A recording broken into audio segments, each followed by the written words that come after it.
Hello, আসসালামু আলাইকুম বন্ধুরা। কেমন আছেন সবাই? আশা করি ভালো আছেন। আমিও আল্লাহর রহমতে ভালো আছি। আজকে আমার আলোচনার বিষয় হচ্ছে ক্রোয়েশিয়ার দ্বিতীয় এপিসোড নিয়ে। আমি প্রথম এপিসোডটা দিয়েছিলাম যে ক্রোয়েশিয়া আসলে কতটুকু আপনাদের জন্য সুইটেবল হবে বা কতটুকু অগ্রাধিকার দিতে পারেন। ক্রোয়েশিয়া কি পর্তুগাল কোনটা আপনাদের জন্য ভালো হবে ওই বিষয় নিয়ে আলোচনা করছিলাম। আজকে ক্রোয়েশিয়ার আরেকটা বিষয় সেটা হচ্ছে যে অনেকেই মনের মধ্যে চিন্তা ভাবনা নিছেন যে আমরা জানি যে ক্রোয়েশিয়ার ইয়ে থেকে ইমিগ্রেশন থেকে যদি কোম্পানি রিসিভ না করে তাহলে আপনি কি ক্রোয়েশিয়া থেকে ফিরে আসতে হবে, বা আসলে আদৌ কি হচ্ছে, যারা যাচ্ছে তাদের সাথে কি ঘটনা ঘটতেছে, এই সকল বিষয় নিয়ে খুঁটিনাটি নিয়ে আলোচনা করব।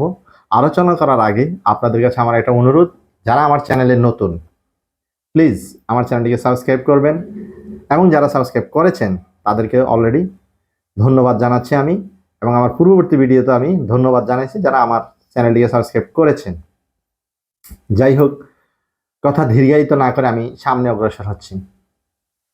ক্রোয়েশিয়া সাধারণত কিছুদিন আগেই সেনজেন হয়েছে, এটা আপনারা জানেন, বা 2-3 বছর হয়েছে, যে 1-2 বছরের মতো সময় হয়েছে যে ক্রোয়েশিয়া এক্স্যাক্টলি টাইমটা যদি জানা নেই, কিছুদিন আগেই সেনজেন ভুক্ত হয়েছে। এখন এই সেনজেন মুক্ত হওয়ার ক্ষেত্রে ক্রোয়েশিয়াতে আবার নতুন করে কিছু নিয়ম নীতি নিয়ে আসতেছে। যেই নিয়মগুলো হচ্ছে যে, যেমন ক্রোয়েশিয়াতে এখন ভালো সাইটগুলো আমি বলি, সেটা হচ্ছে যে আগে 1 বছরের টিআরসি দিত, এরপরে এখন এটাকে 3 বছর করছে। এখন আগে মালিকের আন্ডারেই থাকতে হতো, এখন দেখা গেছে বর্তমানে 1 বছর পরে আপনি এই মালিকের থেকে বের হয়ে কন্ট্রাক্টটা চেঞ্জ করে অন্য মালিকের কাছেও যেতে পারবেন। তো এরকম কিছু ভালো সাইডও আছে, কিন্তু সবচেয়ে বড় সাইড যেগুলো সেগুলো হচ্ছে যে ইমিগ্রেশনে আপনারা আমি বা আপনি আমরা সবাই মনে করি ইউরোপের ভিসা পাসপোর্টে স্টিকার লাগাইছে, এর মানে হচ্ছে যে আমি 100% আমি ইউরোপে ঢুকে গেছি। কিন্তু না, ইউরোপে ঢুকার আগ পর্যন্ত আপনাকে টেনশনে থাকতে হবে যে আসলে বিভিন্ন কারণে ওরা ফেরত দিতে পারে। যেমন আপনি দেখেন যারা ক্রোয়েশিয়াতে যায়, বিশেষ করে ক্রোয়েশিয়ার বিষয় যেহেতু আমার আজকের আলোচনা, আমি ক্রোয়েশিয়ার বিষয় নিয়ে আপনাদেরকে বলতেছি। ক্রোয়েশিয়াতে যারা যাচ্ছেন তাদের ক্ষেত্রে কি হয়, ফেক অনেক মানে কোম্পানির সাথে ব্রোকারদের একটা চুক্তিপত্র হয় যে আপনি আমার লোককে নিয়ে কাজ দিতে হবে না, আমার লোক বলেছে কাজ লাগবে না, শুধু তাকে আপনি একটা মানে ওয়ার্ক পারমিট দেন, দিলেই হবে, আপনি রিসিভও করতে হবে না, সমস্যা নাই। এটা হয়তো আপনি জানেন, আপনাকে দালাল জানাইছে, অথবা আপনি নাও জানতে পারেন, কিন্তু তাদের সাথে এই কথোপকথন হয়ে গেছে। তখন আপনি কি করবেন ইমিগ্রেশনে? ইমিগ্রেশন বিষয়টা এমন এক জিনিস, আমি দেখেছি সাধারণত তো আমরা যারা ধর্মে বিশ্বাসী, ধর্মীয়ভাবে বিশ্বাসী, তারা এটুকু বিশ্বাস করে যে উপরওয়ালা চাইলে কেউ কিছু আটকাইতে পারবে না, এটা বাস্তবতা। কিন্তু বাস্তবতার পরে যে বিষয়টা আসে সেটা হচ্ছে যে মানুষকে নিয়ম নীতির ভিতরে চলতে হবে। যেমন আমি ওই দিন ইন্ডিয়াতে দিল্লি এম্বাসিতে এক লোককে বলতে শুনলাম যে তাকে জিজ্ঞেস করতেছে তুমি তো ট্যুরিস্ট ভিসায় আসছো, কিন্তু তুমি তো তোমার মোবাইল দাও, মোবাইল চেক করছে, মোবাইলে কোনো জায়গায় যে সে ঘুরছে 2-একটা ছবিও তার নাই। তো তাহলে নিশ্চয় তাকে মানে হিন্দিতে বলতেছে হ্যাঁ তুমি এম্বাসি ফেস করতে আসছো, তুমি ভুল বিষয়ে আসছো, কেন আসছো, মানে ওকে অনেক জেরা করতেছে। ও একটা শব্দ উচ্চারণ করতেছে না, ও বুঝাচ্ছে যে ও কিছুই বুঝতেছে না, চুপচাপ। আধা ঘন্টা পর তাকে ছেড়ে দিছে, এটা আলাদা বিষয়।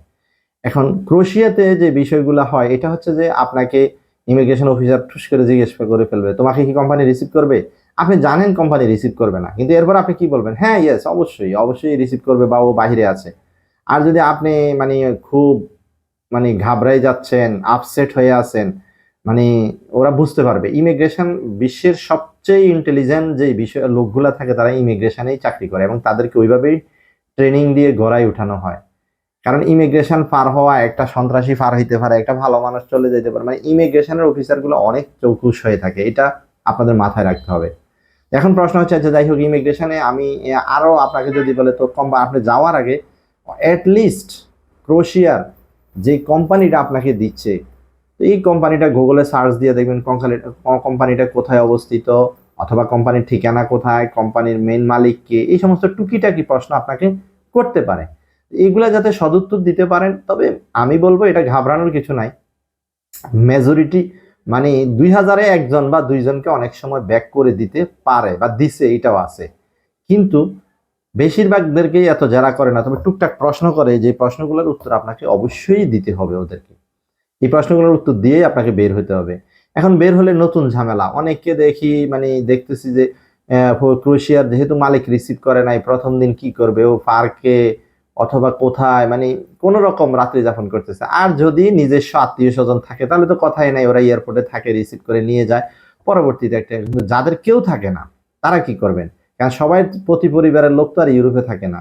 একটা গ্রামও অনেক সময় 2 গ্রাম মিলে একটা লোক ইউরোপে থাকে, এই জিনিসটা বুঝতে হবে। তাহলে আপনাকে এয়ারপোর্ট থেকে সরাসরি ওদেরকে বলবেন যেখানে বাঙালিরা থাকে অথবা ইন্ডিয়ানি অথবা নেপালি থাকে, আপনাকে ওখানে নিয়ে যেতে। নিয়ে গেলে ওখানে হোটেলে মোটামুটি মানে 20 ইউরো বা 25 ইউরোর মধ্যে প্রতিদিনের হোটেল ভাড়া এবং খানা কমপ্লিট করতে পারবেন। আর এই জন্য আমার পরামর্শ হচ্ছে ক্রোয়েশিয়াতে যেহেতু যাবেন, যেহেতু ক্রোয়েশিয়া যাওয়াটা কিছুটা সহজ, তো যেটা যত সহজ এটা নকল তত বেশি, এটা একটু বেশি হইয়া যায়। তো এই ক্ষেত্রে আপনাকে ক্রোয়েশিয়া যাওয়ার সময় মিনিমাম মানে বাংলায় 50,000 টাকা নিয়ে যাওয়ার চেষ্টা করবেন। তাহলে আপনাকে মিনিমাম 10-12 দিন বা 15-20 দিন ওখানে চলার মতো একটা ক্যাপাসিটি থাকবে। এরপরে অবশ্যই একটা না একটা রাস্তা বের হয়ে যাবে, বাঙালিকে পাবেন, কোথায় থাকবেন, কি করবেন, এই সকল প্রক্রিয়া তখন শুরু হয়ে যাবে। এই জন্য আমরা একেবারে যাওয়ার সময় শূন্য হাতেও চলে যাই অনেকে, তখন অনেকে না খেয়ে থাকতে হয়। এই জিনিসগুলো আপনারা খুব ফলো করবেন বা চিন্তা করবেন যে কিভাবে করা যায়। আচ্ছা, এটা গেল।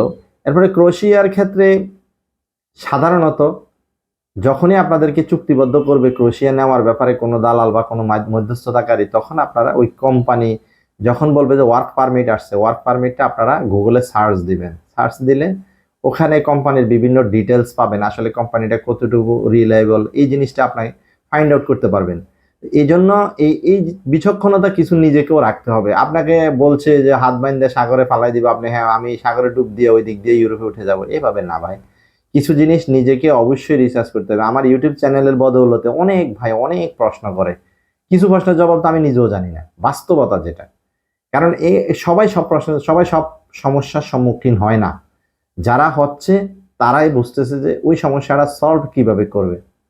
তো যেহেতু সেনজেনভুক্ত ক্রোয়েশিয়া, সেহেতু আমি মনে করি ক্রোয়েশিয়া যাওয়ার জন্য, আমি আগের ভিডিওতেও বলছি যে আপনারা চিন্তা ভাবনা করে যাবেন। যাওয়ার জন্য কারো প্রতি নিষেধ নাই বা আমি নিষেধ করার কেউ না, কিন্তু যাওয়ার আগে আপনাকে এয়ারপোর্টে যেই সমস্যাগুলো পোহাইতে হবে, এই সমস্যা মুক্তির জন্য সমাধানগুলো বের করে যাবেন। আমি আগেও বলছি, এখনো বলতেছি, কোম্পানির নাম, কোম্পানি কোথায় অবস্থিত, ওখান থেকে বের হয়ে কোম্পানির যেখানে কারখানা ওইটা কোন ঠিকানায় আছে, হোটেল বুকিং বা কোম্পানি রিসিভ করবে কিনা, এই সকল ডকুমেন্টসগুলা সঙ্গে রাখবেন।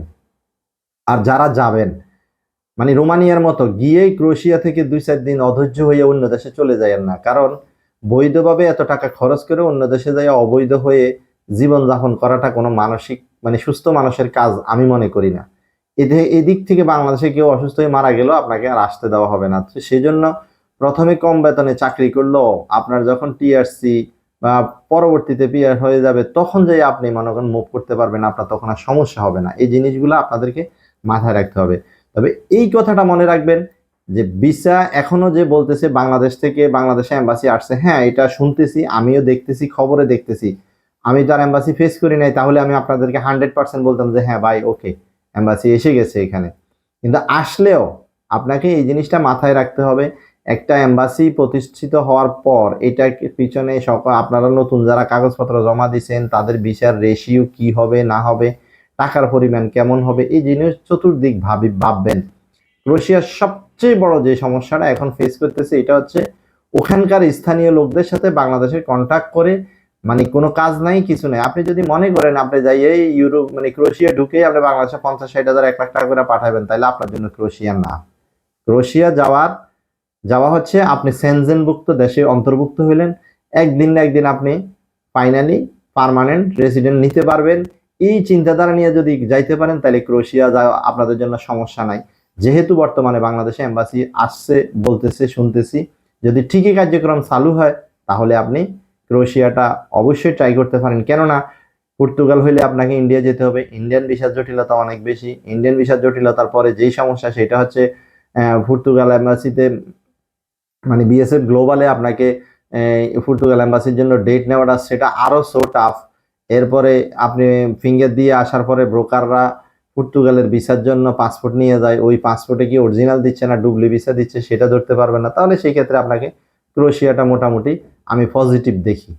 দেখার পরেও আপনারা আপনাদের নিজস্ব চিন্তা চেতনা থেকে এই জিনিসটা চিন্তা করুন, ক্রোয়েশিয়াতে বেতন কিন্তু কম, এবং ক্রোয়েশিয়াতে থাকা খাওয়া সবকিছু মিলাইয়া আপনি যখন দেখবেন যে আপনার আয়ের সাথে ব্যয় মেলে না, তখন আপনি সিদ্ধান্ত নেবেন ফ্রান্স অন্যান্য দেশে চলে যাওয়ার জন্য, ইতালিতে চলে যাওয়ার জন্য। কিন্তু সেখানে গেলে যে আপনি 1 বছর আগে যদি ওখান থেকে মানে ফিঙ্গার না দিয়ে বের হন, তাহলে আপনি পুরা ইউরোপে আপনি অবৈধ। তো অবৈধ কাউকে কোনো দেশেই, একেবারে বাংলাদেশেও অবৈধ কোনো লোককে কখনো কেউ কাজে রাখতে চায় না, রাখলেও স্বল্প বেতনে স্বল্প মূল্যে কিছু দিয়ে রাখার জন্য চেষ্টা করে।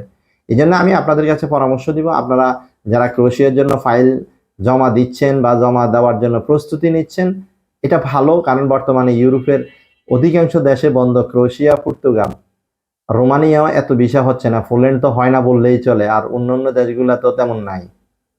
ওই ক্ষেত্রে নন সেনজেন কিছু দেশ আছে, নর্থ ম্যাসেডোনিয়া, এরপরে বুলগেরিয়া, এরপরে মানে আলবেনিয়া, তারপরে যাই এরকম কিছু কিছু দেশ আছে যেগুলাতে আপনি মোটামুটি মানে নন সেনজেনে যাইতে পারেন, ওইখানে আবার 40-50 হাজার বাংলা টাকা ইনকাম করতে পারবেন। তো এই জন্য আমি বলবো যে হ্যাঁ, আমি কাউকে নিষেধ করারও কেউ না, তবে আপনাকে ক্রোয়েশিয়ার জন্য ফাইল জমা দিলে চিন্তা ভাবনা করবেন মালিক রিসিভ করবে কিনা, এটাও দালালের সাথে ভেঙে নিবেন। এবং ওই প্রয়োজনে ইমেইলে ওই মালিকের সাথে আপনি মেইল করতে পারবেন, কথা বলতে পারবেন। কথা বলা বলতে আমি এটা বুঝাইছি, ইংলিশে আপনি যদি ওখানে মেইল করেন বা ওই মেইলটা ওখানে গেলে ওরা আবার আপনাকে রেসপন্স করবে যে হ্যাঁ আপনার নামে ওরা ওয়ার্ক পারমিট ইস্যু করছে, তাহলে আপনি এই জায়গা থেকে কিছুটা ক্লিয়ার হয়ে গেলেন যে না, আমি গেলেই এয়ারপোর্টে আমাকে রিসিভ করবে। আর এয়ারপোর্টে কখনোই বিশেষ করে ক্রোয়েশিয়াতে গেলে এয়ারপোর্টে কখনোই, এটা পর্তুগালের ক্ষেত্র, এয়ারপোর্টে জিজ্ঞাসা করে যে মালিকের আন্ডারে কাজে আসছো উনি তোমাকে নেবে কিনা। এটা খুব স্ট্রেট ফরওয়ার্ড, আপনাকে তখন হাসি মুখে থাকতে হবে, খুব চঞ্চল, মানে আপনি কোনো চিন্তায় নাই, এরকম একটা ভাব দেখায় আপনাকে এয়ারপোর্ট ক্রস করতে হবে। ঠিক আছে, আশা করি ভালো থাকবেন, আশা করি বুঝতে পারছেন। ভালো থাকবেন, আল্লাহ হাফেজ, আসসালামু আলাইকুম।